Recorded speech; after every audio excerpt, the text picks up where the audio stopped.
Sweet Caroline, bum, bum, bum. Good times never been so good. Hi everyone, and welcome back to another video. I hope everyone is doing well today. So, what a change in the weather overnight. Yesterday was beautiful, shorts, t-shirt, sunny, warm, and today is the first day of fall, first day of autumn, September 21st, and oh my goodness, fall has arrived. It is 12:47 right now in the afternoon, and I think we're still at a high of 13, and the leaves are falling. So yay to fall. It is my favorite time of year. Here in Manitoba, we don't get the colorful leaves that you do get in Ontario, so I do miss out on all of that. But let me know what the weather is doing in your province. I do know that the people down east, like way down east, have been having fall weather for quite a few weeks. Yeah. Anyways, now come on. This is why you're looking at my stove. I know a lot of you are just starting the sourdough starter to make sourdough breads. Now, I'm not getting into the details on how to make a sourdough. This video is just to show what essentials you need to run out and buy before you get started. Now, there are many people out there that have been making sourdough for years, and they're probably the ones you want to go watch. So that's why I'm not getting into detail. I found a recipe online that works for me, and it's beginner sourdough bread, and I've been using it since I started my journey almost a year ago.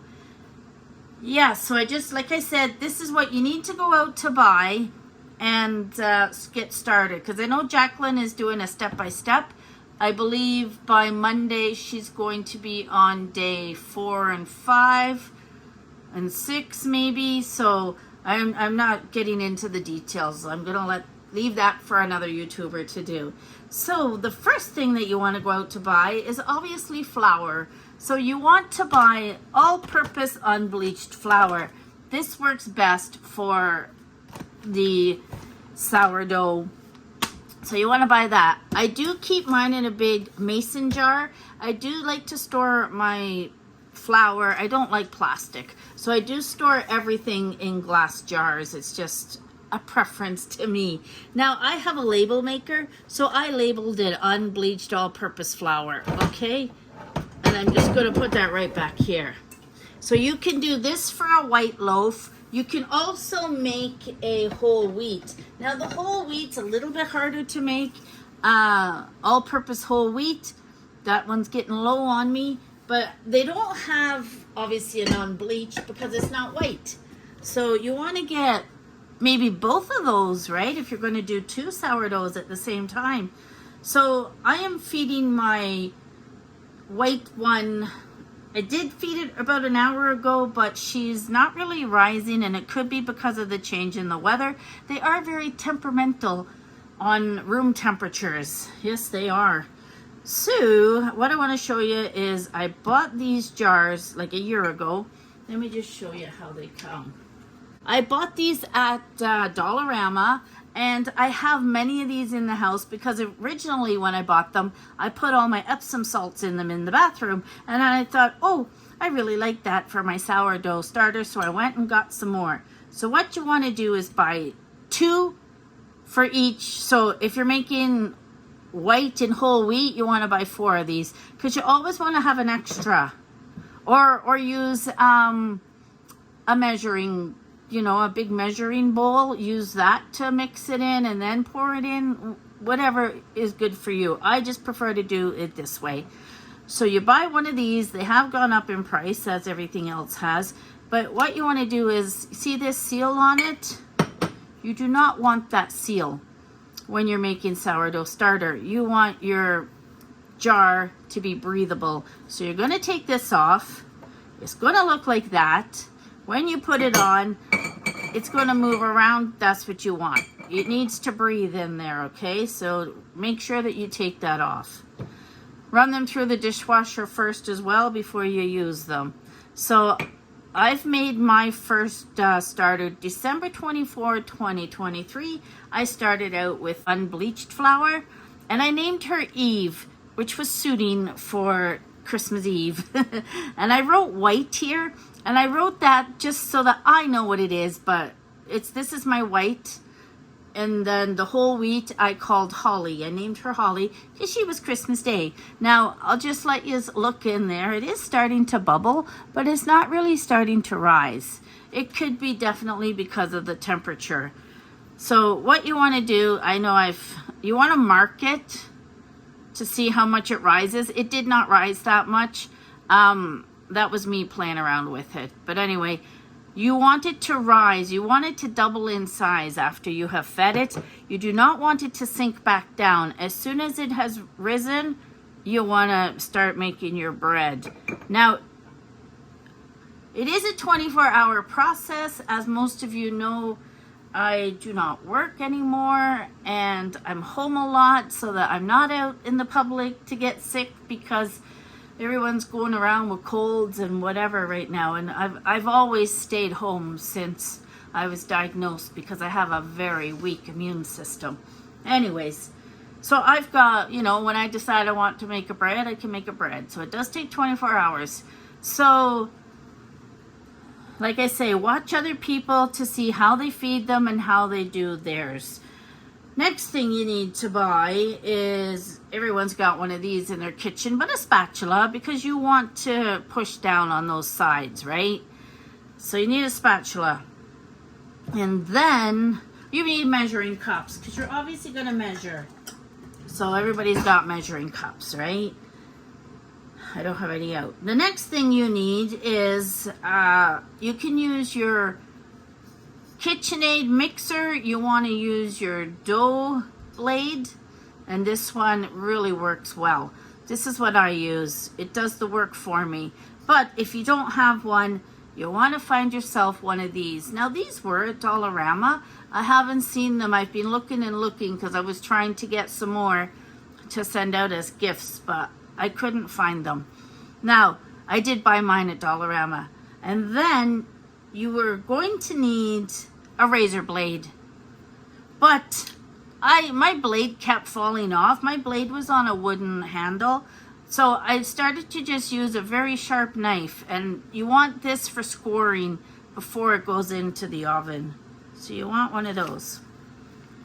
I'm going to show you, you can buy a whole kit off Temu or Amazon, and what you would get is your bunting. So this is just a cotton lined little bowl, right? So you want one of these. So my process in my starter is, once I've mixed my bread, I do 3 sets of stretch and folds over 30-minute intervals.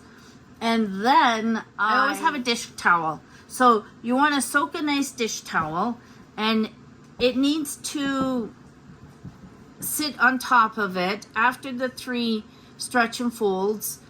It needs to be covered with a tea towel. I like to use these.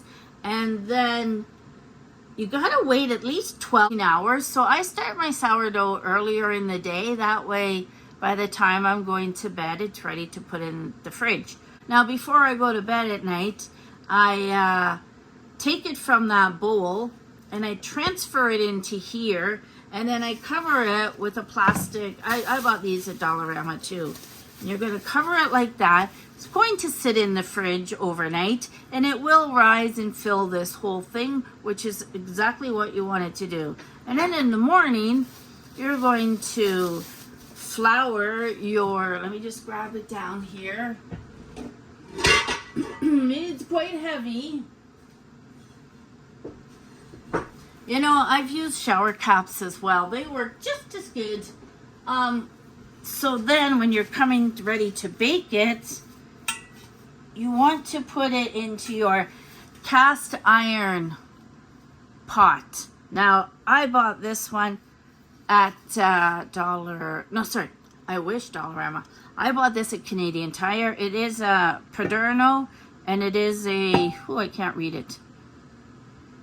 I don't have my glasses on. Anyway, it tells you how many liters it is. So my pot looks square, but it's actually round. I have a red one as well. And so I usually am doing 2 loaves at once in the oven, my whole wheat and then my unbleached all-purpose. So you want to transfer from here. You want to put parchment paper, plop it in, score it before you bake. My recipe says to bake with the lid on for 20 minutes and then take the lid off up to 25 minutes. This stove is very fast here, so I have to keep an eye on it when it is. It's not in there. Anyway, so that are the essentials that you need. I'm going to show you now the little sets that you can buy on Temu or Amazon. And you get these, and you get this, and you can get the scoring tool. I just don't recommend the scoring tool because, I don't know, my blade always falls off. It could be just me. What else? Oh, and there is a set that has the round, and then it has the longer loaf. So I'm definitely going to post those up for you just to give you some ideas. And that way, you're prepared to make your sourdough bread. When you make your starter though, like I said, it's going to take, you're going to be feeding it every day, right? You don't want to use it right away. You want to use it when it's at least 2-3 weeks old, and which is what I did. But my bread started getting better and better as the months went on, because now my starter is getting more mature, right? Yeah, so I hope this was helpful, and I hope you find someone out there that you can follow on YouTube and find a recipe that is going to work for you and your schedule if you're working or have children and are pretty busy. Whereas for me, it's a joy to make my bread. I just love making it. Anyways, take care, enjoy your week, and I will see you all in my next video. Thanks for spending time with me. Bye for now.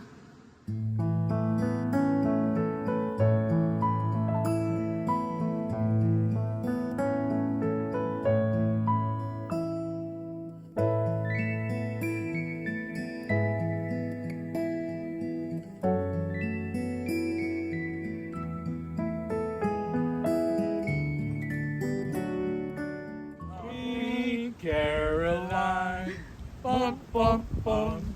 Good times never been so